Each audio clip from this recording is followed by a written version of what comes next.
Hi guys, welcome back to Sindhu designer studio. ఇవాళ నేను ఇంకో ఇన్ఫర్మేటివ్ వీడియోతో మీ ముందుకు వచ్చేసాను. ఈ మధ్యన మగ్గం వర్క్ విత్ నెట్ యాడ్ చేసి స్టిచ్ చేయడం అనేది యూజువల్గా మనం చూస్తూనే ఉంటాం. కానీ చాలా మందికైతే కొన్ని డౌట్స్ ఉన్నాయి, దీనిని ఎలా స్టిచ్ చేయాలి అని. నేను ఆ డౌట్ని క్లారిఫై చేయడానికి ఒక చిన్న వీడియో అయితే తీశాను, దాన్ని అప్లోడ్ చేస్తాను, చూసేయండి. మనం నార్మల్గా మగ్గం వర్క్ బ్లౌజ్ ఎలా స్టిచ్ చేసుకుంటామో అలానే స్టిచ్ చేసుకోవాలి. కాకపోతే చిన్న చేంజ్ ఏంటంటే దీనిని ట్రాన్స్పరెన్సీగా ఎలా తీసుకురావాలి అనని.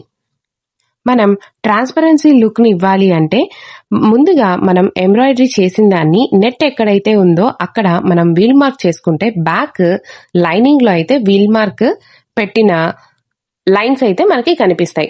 దాని హెల్ప్తో మనము కొంచెం కట్ చేసుకోవచ్చు. కరెక్ట్గా కట్ చేసుకున్న తర్వాత ఈ ఫ్యాబ్రిక్ని చిన్నగా తీసుకొని మనం ఫోల్డ్ చేసుకుంటూ ఐరన్ బాక్స్ హెల్ప్తో ఐరన్ చేస్తూ ఫోల్డింగ్స్ని నీట్గా ఇన్సర్ట్ చేసుకోవాలి.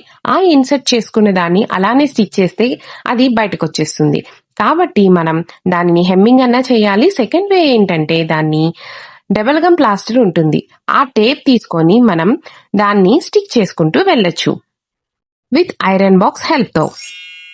ఇక్కడ మీరు చూస్తున్నారు కదా, ఇలాగా చేసుకుంటూ వెళ్ళాలి. ఇలా చేసుకుంటూ వెళ్ళిన తర్వాత మనకి ఫైనల్ గా అన్ని పీసెస్ అయితే రెడీ అయిపోతాయి. మనం ఎక్కడైతే ఫ్రంట్ టు బ్యాక్ నేనైతే ఇచ్చాను ట్రాన్స్పరెన్సీ లుక్, ఇక్కడైతే చూడండి.